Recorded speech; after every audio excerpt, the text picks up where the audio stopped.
The Silk Rebellion, Tiberius and the War on Luxury.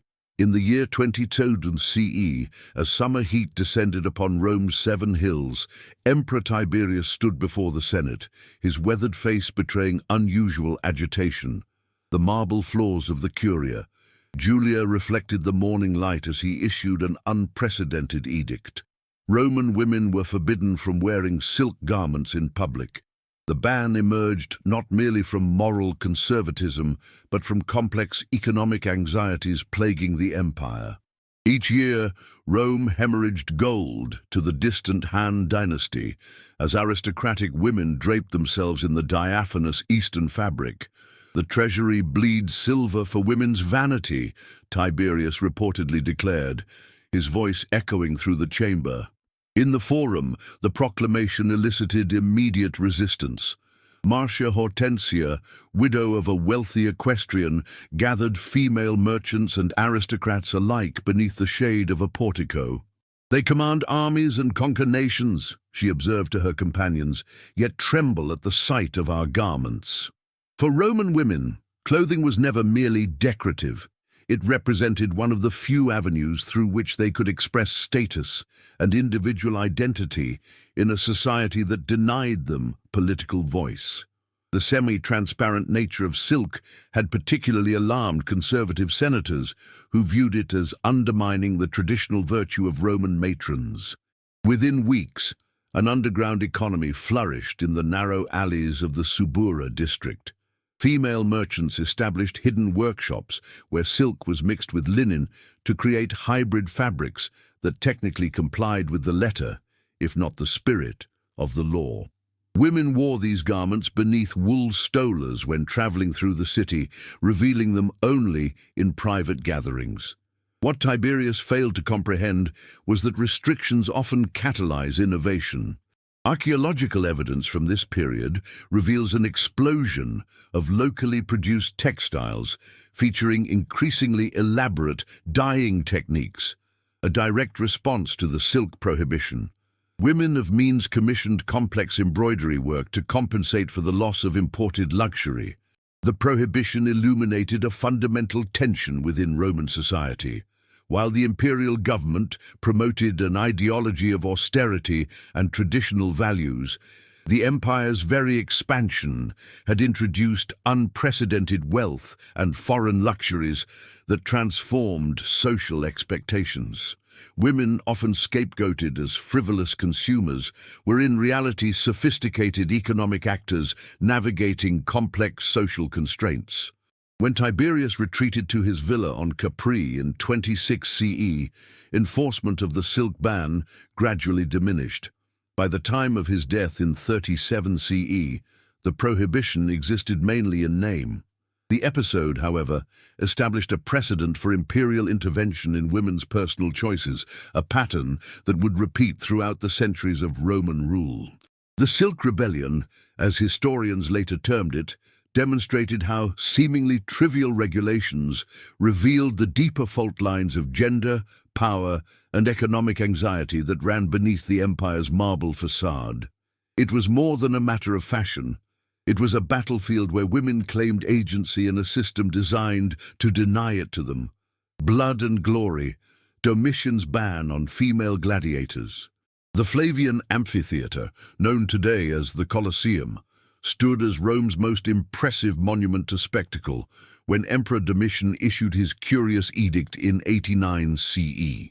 Despite the immense popularity of female gladiatorial combat, the emperor declared that women would no longer be permitted to fight in the arena. "The sand knows not the difference between men's and women's blood," remarked Juvenal in his scathing satires.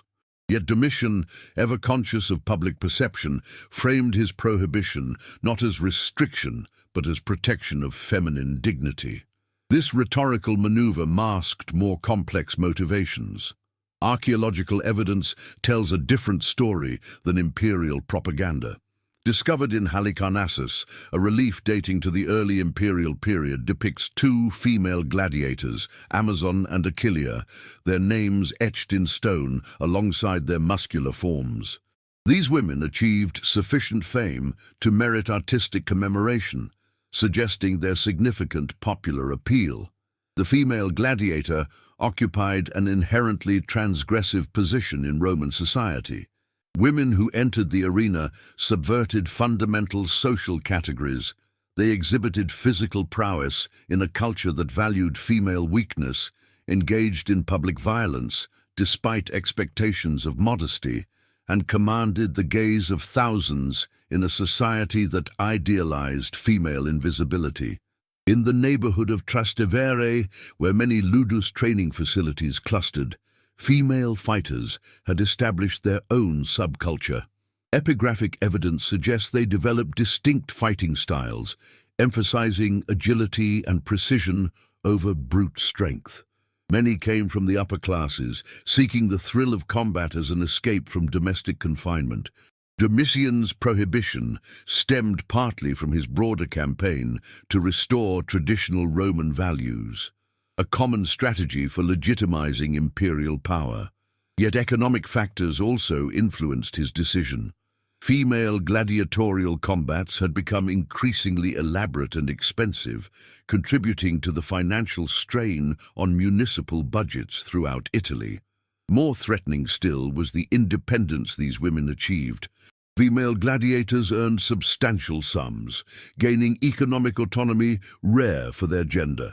Some established patronage networks and commanded loyalty from admirers across social classes, parallel power structures that potentially undermined imperial authority. The ban's implementation proved challenging. Provincial governors, eager to please local populations, often turned a blind eye to female gladiatorial exhibitions in distant territories. Evidence from Pompeii indicates that female gladiatorial contests continued in private settings, transformed from public spectacle to exclusive entertainment for the elite. These women, having tasted rare freedom, did not simply disappear. Some transitioned to athletic demonstrations that technically complied with the prohibition, while preserving elements of gladiatorial performance. Others joined traveling exhibitions that performed beyond imperial jurisdiction in client kingdoms. The prohibition revealed the inherent contradiction in Roman attitudes toward female physical capability. While agricultural women routinely performed demanding physical labor without comment, the spectacle of female strength in the arena threatened social hierarchies precisely because it was witnessed, admired, and applauded. Domitian's ban, like many attempts to regulate female behavior, ultimately failed to extinguish the phenomenon it targeted. Instead, it transformed it, driving female combatants to adapt and find new expressions for their physical prowess. The shadow of the female gladiator would continue to haunt the Roman imagination long after the last woman left the imperial arena. Sacred boundaries, Diocletian, and the religious restrictions. As the 3rd century gave way to the 4th, the Roman Empire stood transformed. Emperor Diocletian, architect of the tetrarchy system, confronted unprecedented challenges to imperial authority. Amidst economic reforms and military reorganization, he turned his attention to an unexpected target: women's participation in religious ceremonies. In 302 CE, imperial couriers carried the edict to provincial governors throughout the empire. Women were prohibited from independently conducting sacrifices to the traditional gods, from serving as priestesses in certain cults, and from gathering for religious purposes without male supervision. The justification cited disorder in divine matters and improper innovations. The restrictions struck at the heart of a domain where Roman women had traditionally enjoyed relative freedom. Religion had long provided avenues for female leadership and community that were otherwise unavailable in the male-dominated public sphere. As keepers of household cults and participants in female-centered religious festivals, women maintained spiritual traditions that paralleled official state religion. In the port city of Ostia, archaeological remains revealed the headquarters of a female religious college dedicated to Ceres that had operated continuously for centuries. Following Diocletian's edict, the building was hastily converted to secular purposes, its ritual implements concealed beneath floorboards, discovered by archaeologists 17 centuries later. The prohibition coincided with broader changes in Roman religious life. Traditional polytheism faced challenges from both Christianity and mystery religions imported from the East. These alternative faiths often offered women more substantial religious roles than traditional Roman practice, making female religious activity increasingly suspect to conservative authorities. "The emperor fears not women's prayers, but their power," observed a contemporary philosopher in Alexandria.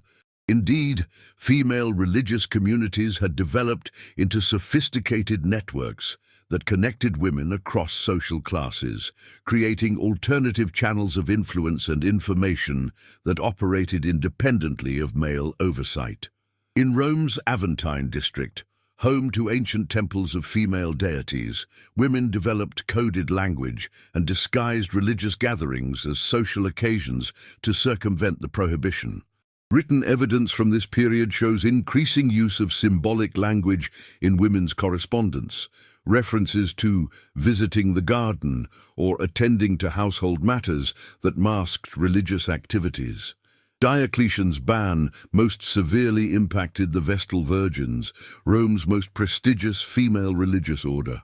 Though not officially disbanded, their authority was significantly curtailed. The 6 priestesses, who had maintained Rome's sacred flame for nearly a millennium, found their political influence and legal privileges dramatically reduced. The restriction created unexpected consequences across the empire. As traditional avenues for female religious expression narrowed, many women gravitated toward emerging faiths. Christianity, despite periodic persecution, attracted significant numbers of aristocratic Roman women during this period precisely because it offered alternative forms of spiritual community. By restricting women's religious activities, Diocletian inadvertently accelerated the very transformations he sought to prevent. The traditional religious system, stripped of female participation, lost vital cultural transmission mechanisms. Within a generation, Constantine would embrace Christianity, fundamentally altering the empire's spiritual landscape. The prohibition revealed how deeply authorities feared women's independent organization, even when ostensibly focused on spiritual matters.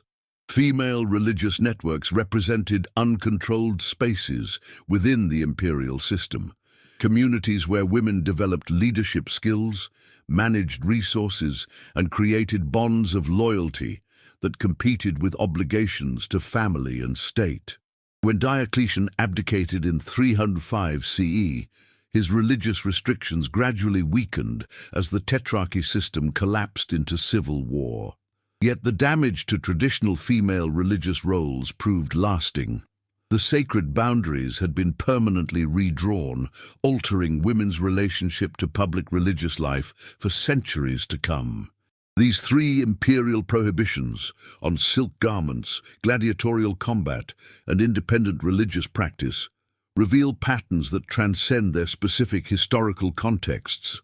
Each restriction targeted domains where women had carved out relative autonomy within a restrictive society. Each emerged during periods of broader social anxiety, economic strain, or political instability, and each ultimately failed to achieve its intended purpose, instead driving innovation, adaptation, and resistance. The strange bans imposed on Roman women demonstrate a timeless truth.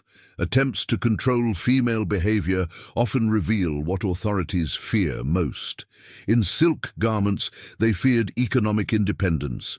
In the arena, they feared physical power. In temples, they feared organizational capability. These prohibitions mapped the boundaries of female agency in the ancient world and the persistent efforts to transcend them. The story of these prohibitions offers more than historical curiosity. It illuminates how gender functions as a fundamental organizing principle in societies across time, how regulation of women's bodies and behaviors reflects deeper social anxieties, and how resistance takes creative forms when confronted with seemingly overwhelming power. If you enjoyed this historical exploration of gender and power in ancient Rome, please consider subscribing to our channel for more in-depth historical narratives.